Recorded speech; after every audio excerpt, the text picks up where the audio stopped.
오늘의 말씀은 누가복음 12장 15절 말씀입니다. 그들에게 이르시되 삼가 모든 탐심을 물리치라. 사람의 생명이 그 소유에 넉넉한데 있지 아니하니라 하시고. 아멘.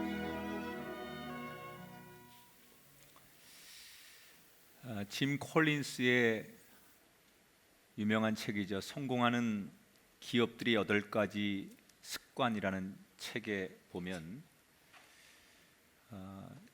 소위 잘 되는 기업들은 핵심 가치, 그들의 법칙 내지는 룰을 선명하게 내세우고 그것을 지키려고 노력한다.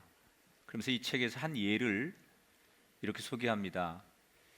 디즈니랜드에서 신입 사원들을 뽑으면 줄기차게 그들에게 질문하고 또 이야기하는 것 중에 하나가 맥도날드는 햄버거를 만들지 않습니까? 그럼 우리 디즈니는 뭐를 만든다고 생각하십니까? 이렇게 질문을 한답니다. 정답은 행복이랍니다. 맥도날드는 햄버거를 만들어서 파는 곳인데 우리 디즈니는 행복을 파는 곳입니다. 아이들이든 노인이든 누구든지 우리에게 오면 우리는 그들을 행복하게 해줘야 합니다. 끊임없이 그 이야기를 모든 직원들과 나누고 그것을 회사의 핵심 가치로 여기면서 그들은 일할 때마다 그걸 기억한다는 거죠. 내가 서비스하고 내가 고객을 만날 때 나는 저 사람들을 행복하게 해주어야 한다. 이런 자기들만의 룰을 가지고 그들은 굉장히 오랫동안 건강한 기업을 만들어 왔다는 거예요. 이 세상에는 아무리 작은 모임도 룰이 있어요. 아이들이 소꿉장난을 해도 자기들끼리 규칙이 있습니다. 너는 아빠를 해, 나는 엄마를 할게. 그리고 우리 이렇게 노는 거야 라고 규칙을 정하면 재미있어요. 자연의 법칙도 규칙이 있죠. 룰이 있죠. 영적인 세계에도 룰이 있습니다. 그냥 영적인 것은 보이지 않는다고 해서 우리가 마음대로 상상하거나 우리가 법칙을 만드는 것이 아니라 하나님께서 영적인 세계에는 영적인 법칙들을 만들어 놓으셨어요. 특별히 오늘은 하나님께서 만드신 여러 가지 영적인 법칙들 가운데 우리가 참 많이 고민하는 물질, 부요함, 부 이런 것에 대해서 하나님께서 이미 성경을 통해서 영적인 법칙을 우리에게 설명하고 계십니다. 이 법칙을 잘 알면 우리가 사는 데 있어서 때로는 돈이 없고 또 때로는 돈이 많아서 고민하고 걱정하고 문제가 생기는 것을 많이 줄일 수 있습니다. 이렇게 예를 들어 볼게요. 만약에 스포츠를 우리가 즐기고 싶다면 룰을 잘 알면 스포츠가 재밌습니다. 야구 룰을 알면 야구가 그렇게 재밌습니다. 미국 사람들이 가장 열광하는 스포츠가 미식축구인데 우리나라 사람들은 미식축구를 별로 좋아하지 않아요. 그 이유 가운데 하나가 룰을 잘 모릅니다. 중계도 많이 안 해주지만 혹 중계를 가끔 해줘도 미식축구의 룰을 잘 모르니까 보면서도 대충만 알지 그 세세한 룰을 모르니까 흥미가 없는 거예요. 재미가 없는 거예요. 그 룰을 알면 훨씬 재미있고 공감할 수 있다는 거예요. 오늘 예수님께서 우리가 물질을 보존하고 어떻게 사용해야 된다라고 하는 법칙을 말씀하셨기 때문에 그 이야기를 나누려고 합니다. 오늘 성경의 얘기는 이렇더라고요. 무리들이 예수님을 막 따라다니고 있는데 그 중에 한 사람이 예수님께 상담을 요청합니다. 긴히 예수님께 드릴 말씀이 있습니다. 그리고 예수님에게 시간을 얻어서 그가 나눈 얘기는 자기 부모님이 유산을 남겨놓고 돌아가셨는데 이 형제들끼리 유산을 배분하다가 갈등이 생기고 문제가 생겼다는 거예요. 특히 자기 집의 장남인 형이 부모님이 남겨준 그 유산을 너무 많이 독차지하는 바람에 동생들이 가질 몫이 작아졌기 때문에 너무 부당하고 억울해요. 그래서 당시에 율법을 가장 잘 아시고, 그리고 대중들에게 영향력이 있고, 그리고 또 지혜가 있고 권위가 있는 예수님께 이 문제를 말씀드려서 도움을 받고 싶었던 거예요. 더 쉽게 말하면 자기 형에게 예수님 직접 말씀하셔서 이 동생들에게 돌아가야 할 몫을 온전하게 나누어 주라고 이야기해 주십시오. 이게 예수님께 이 사람이 상담을 한 내용이었어요. 예나 지금이나 이 돈의 문제는 참 많은 사람을 기쁘게도 하고 슬프게도 합니다. 그런데 이 당시 사회는 2000년 전에 예수님 당시는 유대 사회가 나라가 없었어요. 이스라엘이라고 하는 나라는 이미 로마의 지배를 받고 있었기 때문에 나라가 없는 거죠. 그러다 보니 미래가 없는 거예요. 자녀들은 어떻게 교육해야 되고 우리의 미래는 어떻게 살아야 될지 나라가 없으니까 꿈을 꿀 수 없고 미래가 없어요. 그러다 보니 많은 사람들이 더 돈을 집착할 수밖에 없었어요. 여러분, 사람이 자신이 없는 사람, 미래에 대해서 분명한 철학이 없으면 돈을 더 집착하게 되어 있습니다. 마음의 여유가 있고 내가 뭘 해서라도 성실하게 언제든지 열심히 하면 나 먹고 살 수 있어, 그런 사람은 그렇게 돈에 집착하지 않습니다.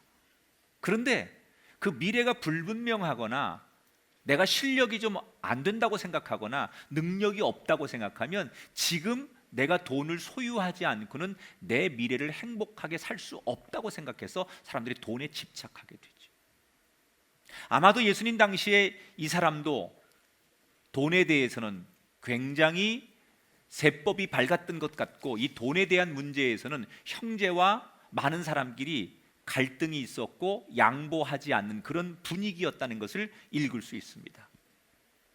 자, 이 사람은 예수님께 기대감이 있었어요. 적어도 예수님께 내가 이렇게 급하게 요청을 하고 도움을 청하면 자비로우신, 공의로우신 예수님께서 내 이야기를 듣고 억울한 이 문제를 해결해 주실 것이다. 그런 기대를 가지고 예수님께 말씀을 드렸는데 예수님의 대답은 의외로 이 사람에게 면박을 주는 것으로 시작됩니다. 자, 13절부터 읽어볼게요. 무리 중에 한 사람이 이르되 선생님, 내 형을 명하여 유산을 나와 나누게 하소서라고 부탁합니다. 그랬더니 14절에 예수님 뭐라고 말씀하시느냐, 이르시되 이 사람아, 호칭부터 이보게나. 별로 예수님이 이 사람을 존중하거나 또는 기분이 이렇게 썩 좋다라고 표현하지 않는 호칭이죠. 이 사람아 라고 예수님 부르셨어요. 그 사람을 누가 나를 너희의 재판장이나 물건을 나누는 자로 세웠느냐, 이렇게 역으로 질문하셨어요. 이보게나, 나를 뭘로 보고 자네들 형제끼리의 그 재산 다툼의 문제를 나한테 해결하라고 부탁하는 건가? 응? 더군다나 형제끼리 그 물질로 인해서 다투는 문제를 가지고 나한테 그런 문제를 도와달라고 요청하는 것에 대해서 나는 그럴 의사도 없다. 그러면서 예수님께서 하고 싶었던 얘기는, 내 관심은 세상 사람들이 돈을 얼마나 더 많이 가지고 벌고 내지는 이 돈을 어떻게 나누냐에 대한 관심보다 내 진짜 관심은 그런 너희들의 관심 속에 있는 게 아니라 하나님이 나를 여기에 보내시고 내가 이 땅에 존재하는 이유는 병든 영혼들을 고치고 그 영혼들이 구원받게 하는 게 나의 관심이야. 그게 예수님의 대답이에요.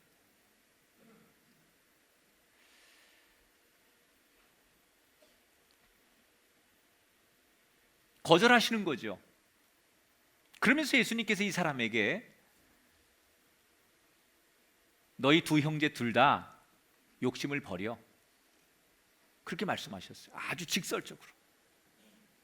자, 이 남자는 적어도 예수님을 찾았을 때 자기의 억울한 재산을 찾을 수 있는 정의로운, 공의로운 예수님을 생각했어요. 근데 예수님의 생각은 달랐어요. 재산의 많고 적음은 예수님의 관심이 없었어요. 나는 영혼을 치료하는 일에 관심이 있다는 거예요. 그런데 이 사람은 지금 영혼에는 관심이 없는 사람이에요. 형한테 빼앗긴 재산을 빨리 찾아오는 거에 대한 관심이 있다는 거예요. 예수님의 관심과 사람의 관심이 다르다는 거죠. 자, 욕심을 물리쳐라. 15절에 보니까 그들에게 이르시되 삼가 모든 탐심을 물리쳐라. 탐심이라는 말이 우리말로 바꾸면 욕심이에요. 너 욕심 부리지 말아라, 그 얘기예요.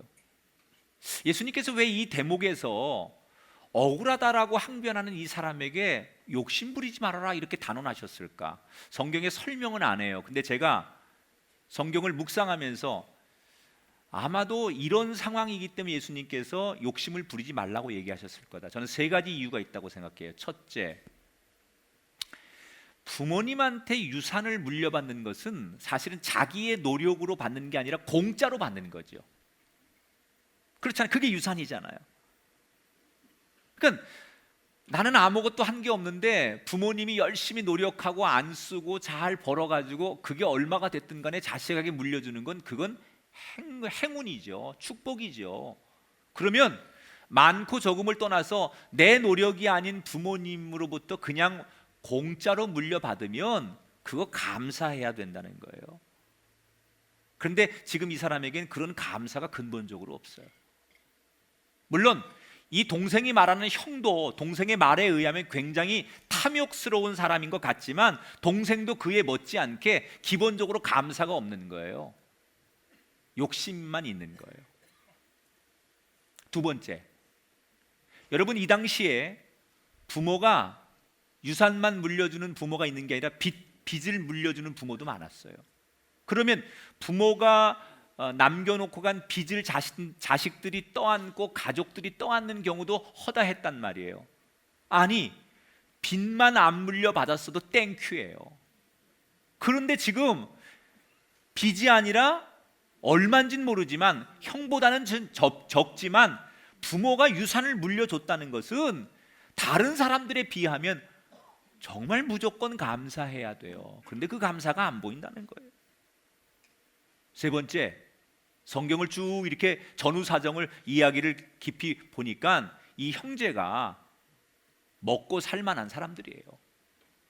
굳이 형제끼리 그 부모가 물려준 유산 가지고 싸우지 않아도 먹고 사는데 별 지장이 없는 사람이에요. 형이고 동생이고 누가 더 잘했고 못했고의 문제가 아니라 똑같이 둘 다 탐욕과 욕심에 사로잡힌 사람들이고 자신들의 욕심을 해결하기 위해서 예수님을 이 사건에 끌어들이고 있는 거예요. 예수님은 욕심을 버려라 라고 말했어요. 그런데 여러분, 이 한마디가 우리들에게 주는 울림이 대단히 커요.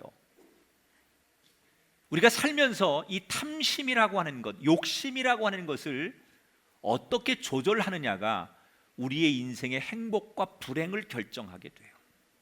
야고보서 1장에 보면 욕심이 잉태한 즉 죄를 낳고 죄가 장성한 즉 사망을 낳는다 그랬어요. 여러분, 인간이 가장 큰 벌이 죽는 거예요. 인간의 최후가 죽는 거예요. 그런데 그 죽음에 이르게 하는, 개인이 죽든 가정이 죽든 역사가 죽든 어떤 공동체가 죽든 망하는 것이 출발점이 어디냐? 욕심이 우리 마음속에 잉태될 때, 욕심이 자리할 때, 욕심이 생각날 때 인간은 결국 마지막에는 멸망을 하게 된다는 거예요. 아담과 하와가 지은 죄를 한번 떠올려 보십시오. 그들이 에덴 동산에서 지은 인류 최초의 죄가 여러분 거짓말, 살인, 간음이 아닙니다. 욕심의 죄입니다.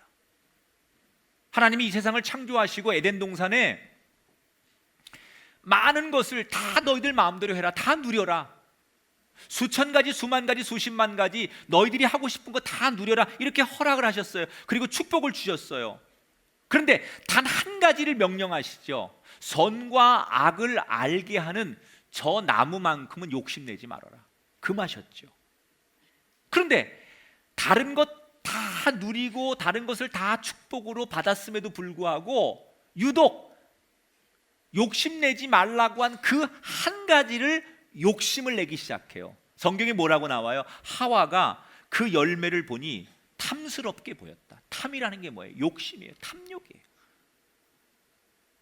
처음에는 딱 보는 순간 저것도 가졌으면 좋겠다라고 하는 탐욕의 생각이 들어왔죠. 그때 하와가 하나님이 이거 욕심 부리지 말라고 했지. 그래서 일부러 고개를 돌리고 외면했을지도 몰라요. 그리고 자꾸 생각을 안 하려고 했을지도 몰라요. 그런데 이미 자기 마음속에 자리 잡은 그 욕심이 자꾸 생각나게 하는 거예요. 자꾸 욕심이 점점점 자라는 거예요. 그리고 자기를 지배하기 시작하는 거예요. 결국 욕심 때문에 그는 그 나무를, 그 열매를 따먹게 돼요.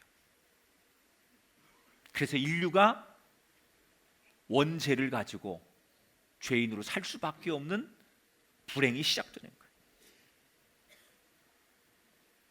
하나님이 우리에게 주신 구약의 율법을 압축하고 아주 엑기스로 잘 정리한 게 십계명 아닙니까? 이 십계명이 1계명부터 4계명은 하나님에 대한 계명이 우상을 섬기지 말아라. 하나님만 섬겨라. 그런데 인간이 어느 역사든 우상을 섬깁니다. 왜? 하나님처럼 되고 싶은 욕심. 그 욕심 때문에 1계명부터 4계명을 끊임없이 어기는 거예요. 5계명부터 10계명이 인간에게 주는 계명이에요. 사람들과의 관계에 대한 명령인데 간음하지 말라, 도둑질하지 말라, 거짓말하지 말라, 살인하지 말라. 이 모든 게 여러분, 이 범하는 이유가 뭡니까? 다 욕심에서 비롯된 계명들이에요. 욕심이라고 하는 것이 얼마나 중요한지를 십계명을 보면 알 수 있다는 거예요. 어느 기생충 학자가 자기는 기생충을 연구하면서 기생충으로부터 지혜를 배운대요. 여러분, 이 자연은 중용을 할 줄 알아요. 자연은 욕심을 부리지 않아요.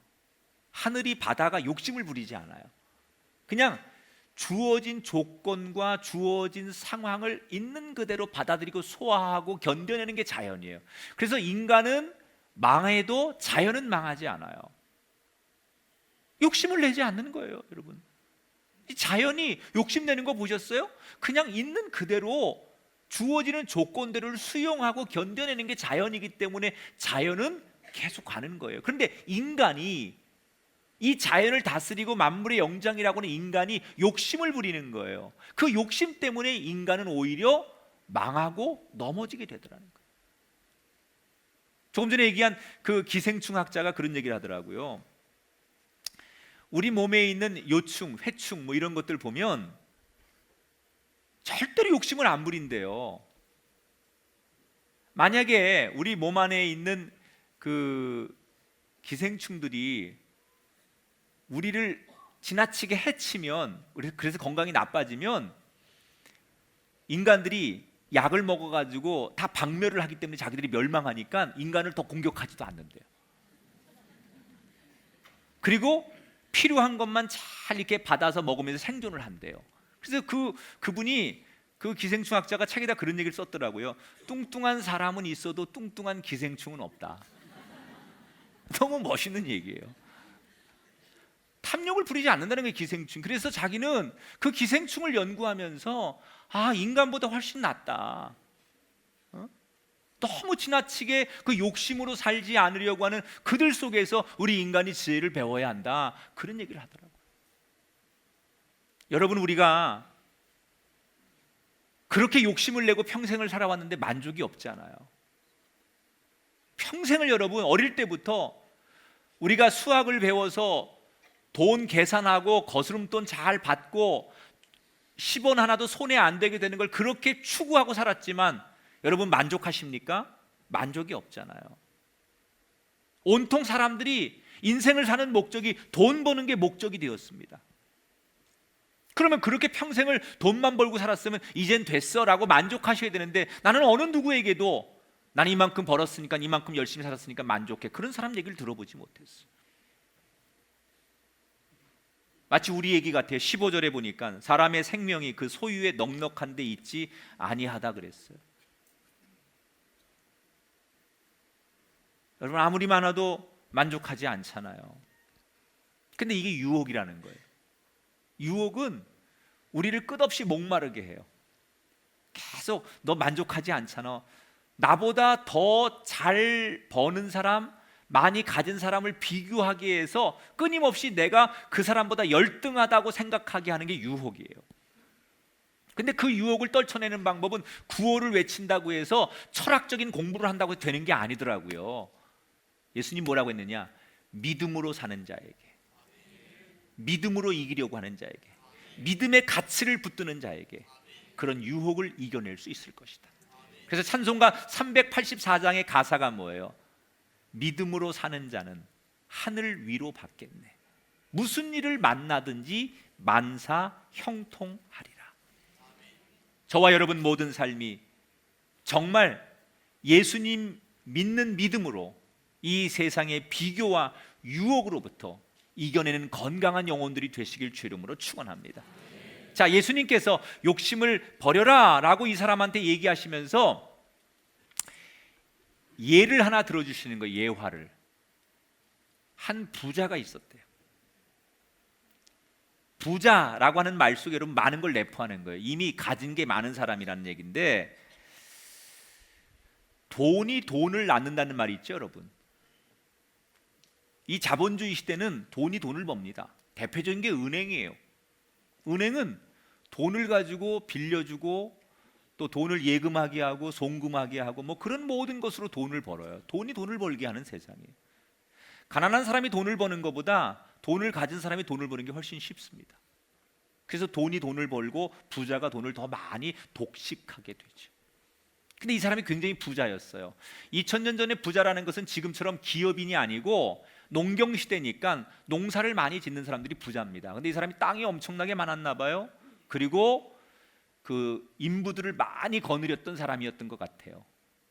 농사를 졌는데 워낙 부자인데 그 해에는 농사가 너무너무 잘 됐나 봐요. 그래서 생각한 것 이상으로 수확을 많이 거두어 드리게 됐습니다. 행복하죠. 아니, 농사 져서 잘 되면 농부도 행복한 거고 다 누구나 여러분 장사해서 잘 되고 1년 잘 살았으면 다 행복하잖아요. 그런데 이 사람의 행복이 오래 못 가요. 많은 수확을 거둬서 행복해야 되는데 고민이 생기기 시작하는 거예요. 얼마 지나지 않아서. 무슨 고민이 생기느냐? 이 수확된 거를 창고에 가서 이제 쌓아두는데 창고가 부족한 거예요. 원래 이 창고만 꽉 채워도 성공인데 이 창고를 꽉 채우고도 남으니까 창고에 더 이상 놓지 못하는 이 수확물들이 밖에 널려 있는 거예요. 그래서 고민하는 거예요. 이거를 그냥 바깥에다가 놔두고 썩게 만들자니 그것도 안 될 것 같고, 이웃들한테 공짜로 나누어 주는 것도 생각해봤지만 그것도 조금 손해되는 것 같고, 그래서 이 사람이 고민을 하기 시작해요. 여러분, 넉넉함이, 부유함이 고민이에요. 적당해야 고민을 안 하는데 생각보다 너무 많은 것을 소유하니까 그때부터 고민을 하더라는 거예요.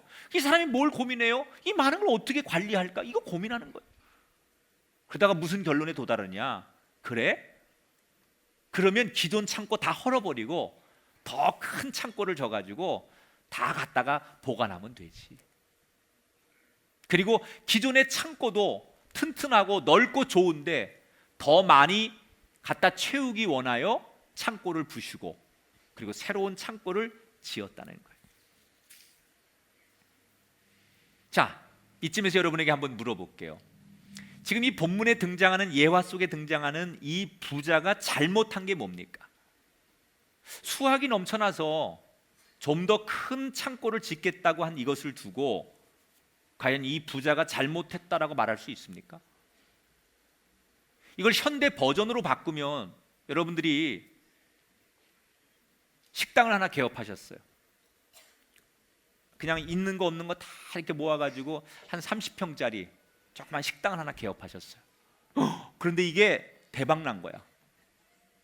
어떻게 TV에서 알고 나와가지고 맛집으로 소개가 됐어요.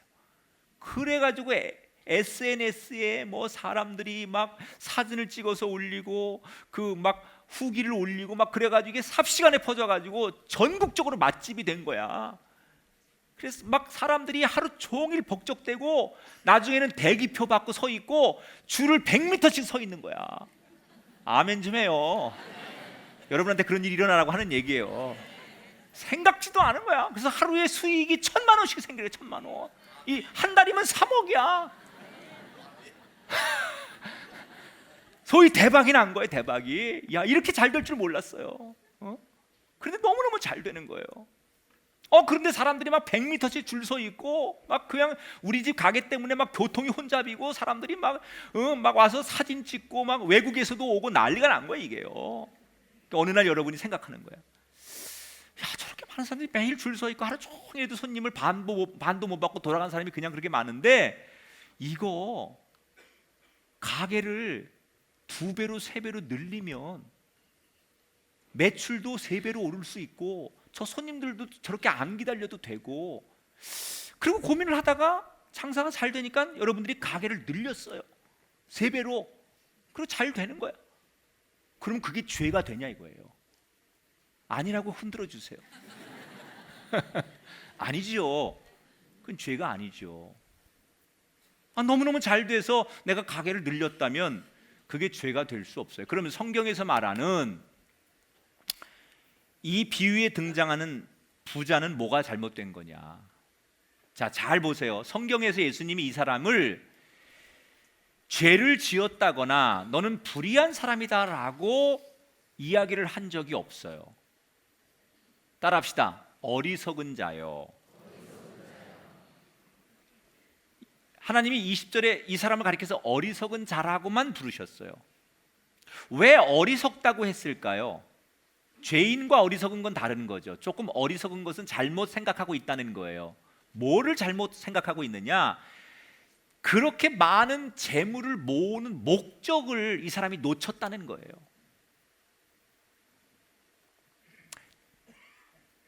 자, 이 사람이 19절에 이렇게 독백을 합니다. 또 내가 내 영혼에게 이르되 영혼아 여러 해 쓸 물건을 많이 쌓아두었으니 평안히 쉬고 먹고 마시고 즐거워하리라 하되.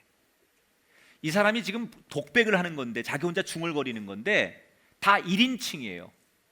내 소출, 내 곡간, 내 영혼 다 나를 강조해요. 거기 어디에도 너라든지 당신이라든지 하나님이라든지 이런 2인칭, 3인칭이 없어요. 다 1인칭의 고백만 해요. 다 자기만을 위해서 이렇게 엄청난 부를 모으고 재물을 모으고 창고를 넓히는 이유가 뭐냐? 다 자기를 위해서 한다는 거예요. 이게 잘못됐다는 거예요. 사람이요, 죄를 짓는 거하고 죄를 짓는 거 아는 건 딱 그 경계선상에서 종이 한 장 차이예요.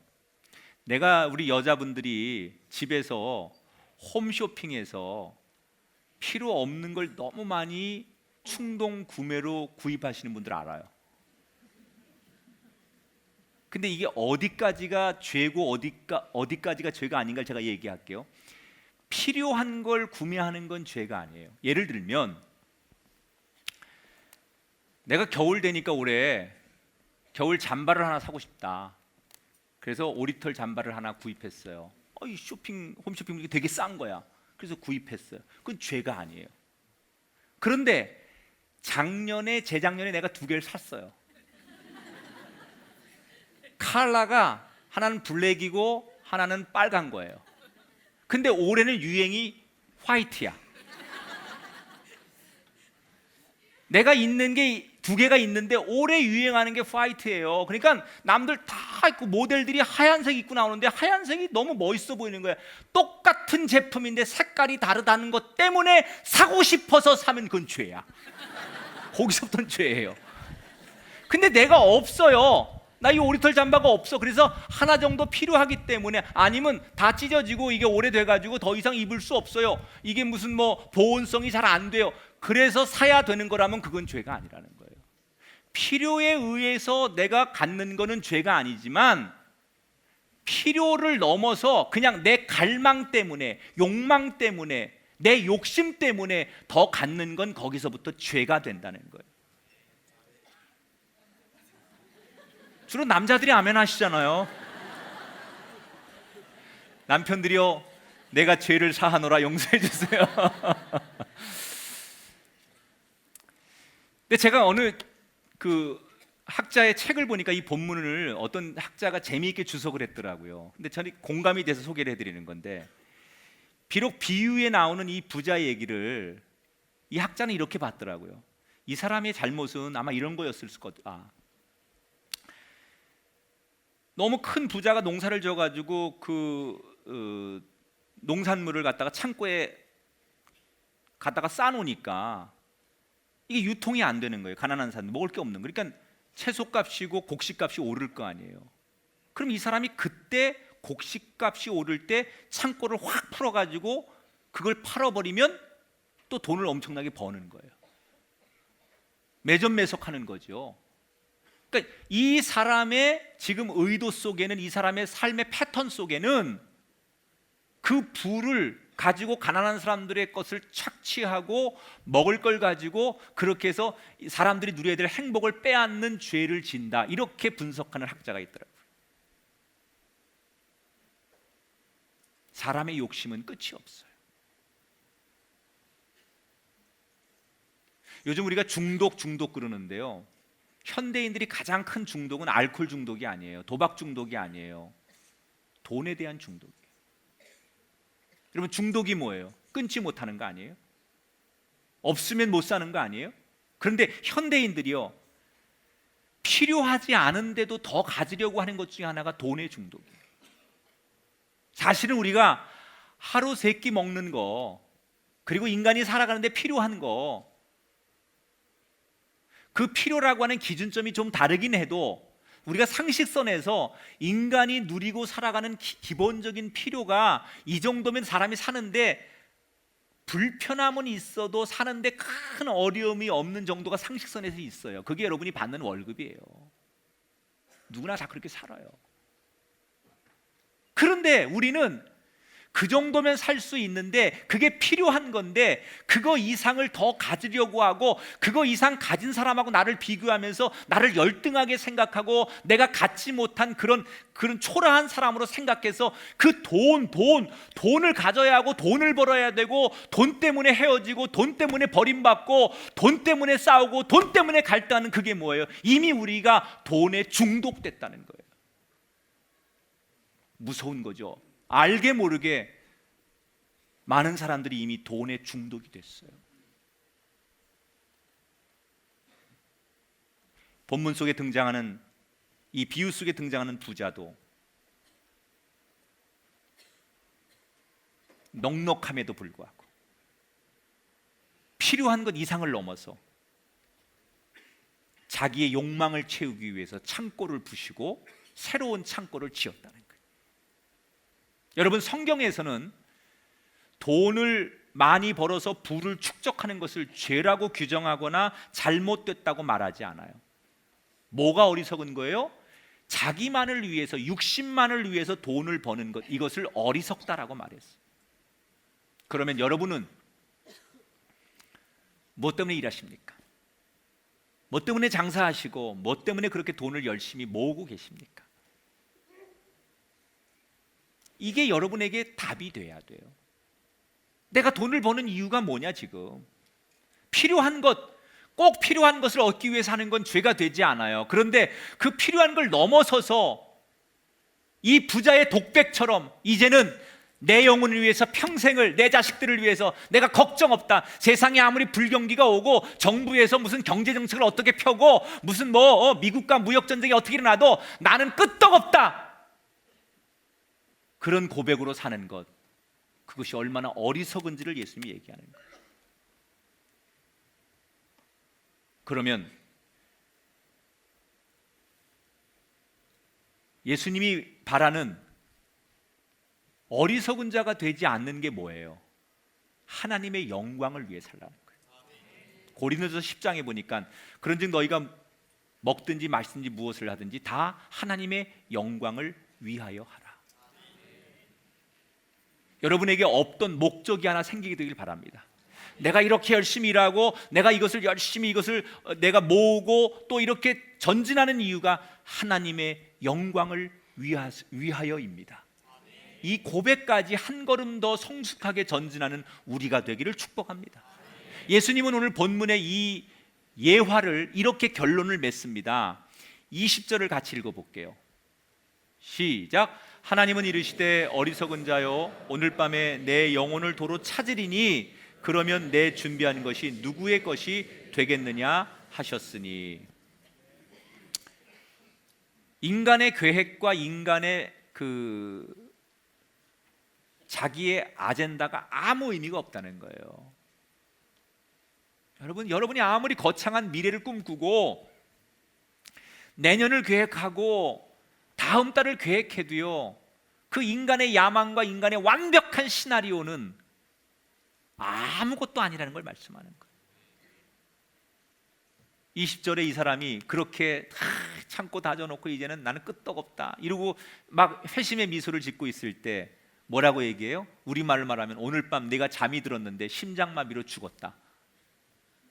내가 내 영혼을 도로 찾는다 그랬어요. 예수님께서 내 영혼을 내가 오늘 밤 도로 찾을 것이다. 심장마비로 내가 네 숨을 멈추게 해서 내가 죽음을 맞이하게 된다. 그러면 우리 인생이 끝인데, 생명을 주관하신 하나님이 내일을 허락하지 않고 오늘 밤 내 생명을 걷어가시면 우리의 인생이 끝나는 건데, 네가 그렇게 창고를 크게 짓고 쌓아둔 그것이 무슨 의미가 있느냐라고 반문하시는 거예요. 그러면서 21절에 마지막 말씀을 하시죠.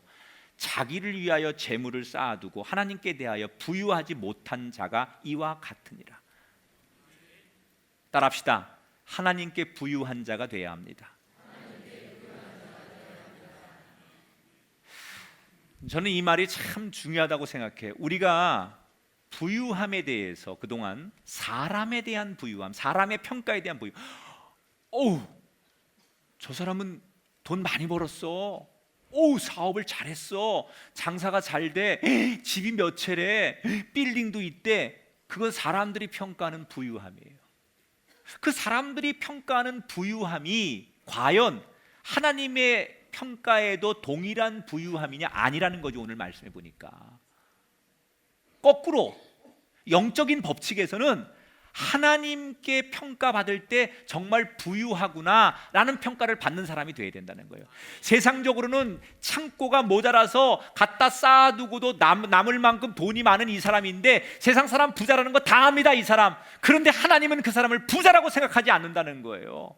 그러면서 결론이 뭐예요? 하나님께서 인정하는 부유한 사람이라는 사람이 되라는 거예요. 그럼 하나님이 인정하는 부유함이라는 게 뭐냐? 하나님이 관심 있어 하는 그곳에 우리의 관심을 나누면 그게 하나님 앞에 부유함이라는 거예요. 하나님의 관심 어디 있어요? 이 땅에 가난하고 소외당하고 헐벗고 홀로 되고 병들고 고통당하는 그 영혼들에 대해서 하나님의 관심이 있다. 그 영혼들에 대해서 우리가 함께 그 사람들에 대한 관심을 가지면, 다른 말로 말하면 우리의 이웃에게 나누고 우리 이웃에게 베풀 때 하나님은 그런 삶을 사는 사람에게 너는 나에게 부유한 사람이라 라고 인정을 하신다는 거예요. 여러분, 이게 영적인 비밀이에요. 이게 영적인 법칙이에요. 인류 역사상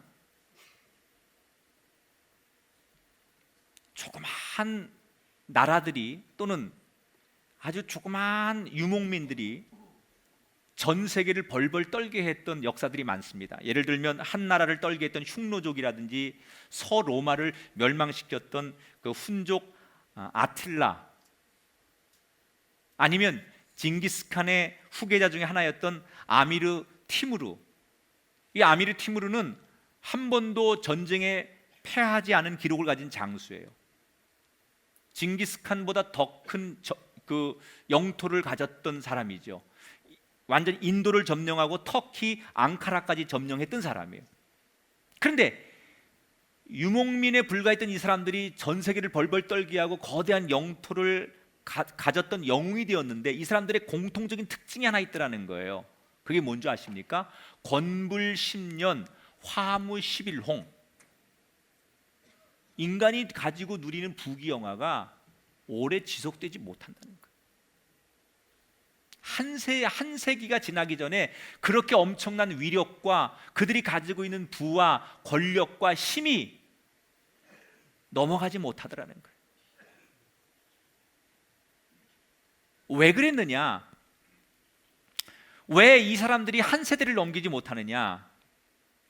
이 사람들은 힘이 있을 때 점령하고 빼앗고 이런 거는 잘했지만 같이 생존하고 자기들의 것을 나누어 가지고 더불어 잘 살게 하는 것을 못했다는 거예요. 그러니까 내가 힘이 있고 내가 정복자니까 내 욕심과 탐욕을 가지고 가서 정복하고 힘으로 제압하는 건 잘했는데 나눔의 정신이 없기 때문에 결국은 한때는 내 것이 되었지만 그것이 나누지 못하고 공존하지 못하니까 한 세대를 넘기지 못하고 망하더라는 거예요. 그래서 성경은 말합니다. 나누는 자, 베푸는 자, 그가 영원하리라. 여러분, 세상의 법칙은 움켜쥐려고 합니다. 그 세상의 법칙 아닙니까? 안 뺏기려고 하고 상대가 가지고 있는 것도 뺏어오고 경쟁에서 이기고 내 거를 갖다가 쌓아두고, 이게 세상의 법칙이죠. 그게 자본주의의 법칙이에요. 그게 경영학이에요. 그런데 영적인 법칙은 달라요. 희생하라는 거예요. 그 대표적인 게 뭐예요? 우리 손에 쥐고 있던 한 알의 씨앗이 내 손에서 떠나서 땅에 떨어지면, 그래서 자기가 죽어지면 30배, 60배, 100배의 열매를 맺어요. 세상은 내가 움켜져야 하고 내 손에 더 많이 쥐어지고 있어야 되고 내 이름으로 돼 있어야 돼요. 그게 세상의 법칙입니다. 그런데 영적인 법칙은, 믿음의 법칙은 내 손을 떠나서 그것이 땅에 떨어져서 희생하고 죽어지면 30배, 60배, 100배 열매로 우리에게 돌아온다는 거예요. 희생하라는 거예요. 복음의 생명은 나누면 나눌수록 생명을 낳습니다. 난 여러분이 이 세상의 법칙으로 부유해지는 그 부유함을 넘어서, 오늘 설교 서두에 얘기했잖아요. 모든 것은 법칙이 존재한다. 영적인 법칙으로 하나님 앞에 부유한 진짜 부자가 되시기를 축원합니다. 진정한 부자. 하나님 나라에 갔을 때 너 세상에서 얼마 돈 모았니? 기업을 뭘 운영했니? 자식들에게 얼마를 남겨주고 왔니? 그것에 주님은 상을 주시지 않아요. 주님의 상은 너는 누구에게 얼마를 나누고 얼마를 베풀고 얼마를 공유했느냐. 이것이 하나님께 상 받는 이유가 된다는 것을 우리 모두 깨닫게 되기를 축복합니다. 오늘 세상적인 방법 내려놓고 하나님 안에서 욕심을 버리고 그 하나님의 영광을 위하여, 그리고 정말 그 하나님의 관심이 있는 그 이웃들에게 어떻게 나눌 수 있을까 고민하는 진짜 부자들, 하나님이 엄지척할 수 있는 아름다운 영혼들이 되시기를 주의 이름으로 축원합니다.